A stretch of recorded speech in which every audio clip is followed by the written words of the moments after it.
All right, welcome back. So we still have Dr. Emmanuel Uduaghan on the line here with us. Well, Dr. Uduaghan, if your name was the only name that was cleared by the party, does that then mean that there wasn't really an election, it was just an affirmation? And don't you think that that's going to pose a challenge in terms of forging a common front moving ahead with the election? Thank you, Chamberlain.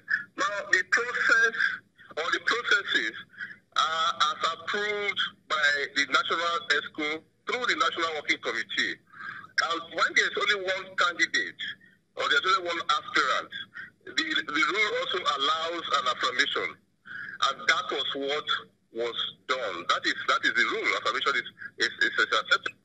And that was what was done. So how do you suggest then that you pull everyone together so you can forge a common front and not have a divided house going forward with the election? Now, since after the primaries, I've been all over the place talking to leaders. Don't forget, it is not just even the Delta South that people feel aggrieved. There are other territorial districts, houses of assembly, house of rep, where people are also feeling aggrieved. And I've been going around talking to them. And some of us have also put our heads together. The governorship candidate, the party ESCO, we put our heads together and said, okay, let us put up various reconciliation committees. Those committees should have started work last week, but some of the members had some other assignments. And by 12 o'clock today, this afternoon, they will be inaugurated in Asaba. And thereafter, they will start going around. Apart from myself, there are also other elders that have been going around, talking to people, going to their houses. I've gone to those houses in Lagos. I've gone to their houses here in Delta. Trying to talk to them. Let's move forward. Let us come together and move forward. Because like I keep, people have also gone to court. There are about 10 court cases. You know, after the primaries, of course, it chose Delta and court. There are about 10 cases in court on this matter. But like I keep telling them, we are wasting a lot of time fighting while we should be preparing for election. Sometimes you just feel that some people don't want the party to win election in Delta. Up to 2014 till now, the party has not even won a councillorship election. There's no councillor of APC in Delta. How does APC get even a House of Assembly or House of Rep, Senator, governorship? If people are trying to pull each other down, processes have been taking place. Let us move forward. Let us come together. It is not only elections that are available in the party. We have so many other things that can be done. But those things, you can only get what's something for the party if you win. You don't expect other states to contribute to the presidential election and the president will win, and you don't have one seat in Delta State. At the end, you cry that they didn't give you any position. It's not possible. All right, so one more thing, and on a broader note, would you subscribe to the school of thought that thinks that we should scrap the delegate system and move on with another kind of system? Oh, yes, for me, really, my suggestion was that of a direct primaries. I supported a direct primaries. But because at that time, too, when I came into the party, there was a debate of whether it should be direct or indirect primaries. The state ESCO opted for an indirect primary, which is the delegate system. Of course, once it was decided by the state ESCO, it was sent to the national, and the national approved the indirect primaries. But the direct primaries, first of all, is cheaper, it's easier, it's more transparent. Now, the excuse about Delta there was that because of security situation in Delta, a direct primary will be a problem. But my argument is, if you can have the kind of election by INEC on election day, in spite of the security challenges, it was also possible to have done a direct primary, no matter the security challenges. And the security challenges in Delta really has come down. That was my argument. All right. Thank you very much indeed for talking to us today. Thank you. Okorodudu, I'm sure you have To the former governor of Delta State, Dr. Uduaghan, and talk about the processes. One of the last things he said, he seemed to be on the same page with you as regards the scrapping of the delegate system in our electioneering process. But you were also saying something else as regards processes that need to be put in place to ensure that we move on beyond where we are now, regardless of the party.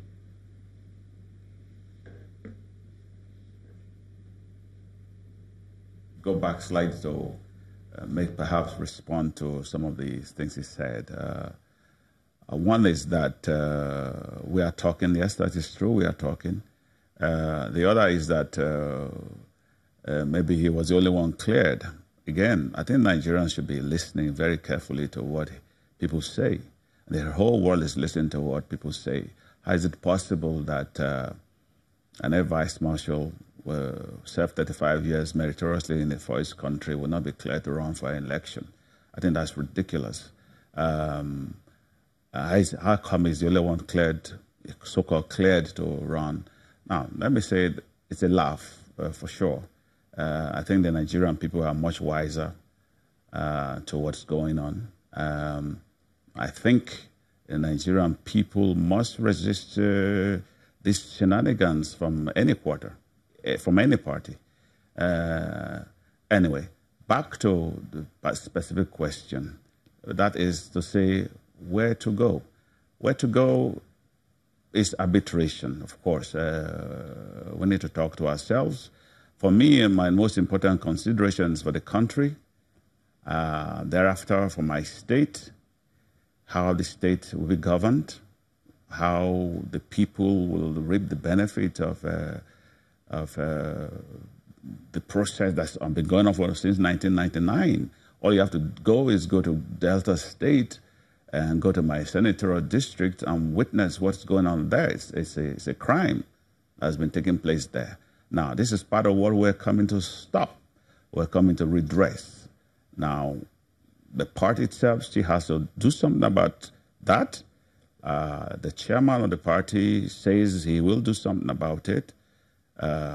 Ultimately, the national leader of the party needs to step forward to ensure that only transparent processes are followed. Candidates must have integrity, because as a man of integrity himself, when I say the national leader of the party, I'm talking about the president himself, is the national leader of the party, is a man that is known worldwide for integrity.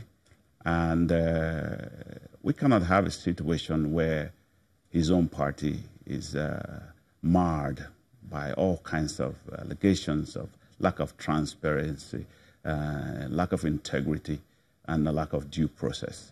That will not do, because ultimately, at the end of the day, if the party, especially the president, loses that aspect of himself, of the quality that people ascribe to him, then there's a danger. Not danger to him, just danger to him, but danger to our party, danger to our country. That is why it is necessary for something quite serious to be done. Now, the issues of national security come to play.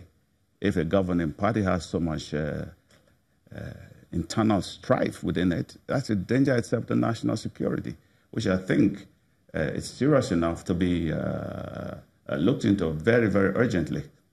And for the process going forward, like I said, I am keen, I'm ready to look at ways and means of helping our party and helping the president at the end of the day to ensure we run a good country. A country that is sorely needing governance, proper governance, and the PMB himself requires or needs support from everybody. I'm more than willing to support him, but we have to do something rather drastic with regards to challenging the situation as it is. Otherwise, the people themselves, I'm talking about a large majority of Nigerian people, will imagine and say, wait a minute, what's going on here? Why should we believe these people? They cannot put their house in order. I'm more than willing to put the house in order, to help put the house in order. The people, I suppose, are the most important consideration which we must address their feelings. We must address and let them know the party will not, from henceforth, go ahead and do things like this, that we must live by example. We must say that we're different from the other parties, right? Okay, whom we keep chastising for bad governance. All right, we'll anchor at this point. Air Vice Marshal Terry Okorodudu, thank you very much indeed for talking to us today. We'll look at another matter. Don't go away.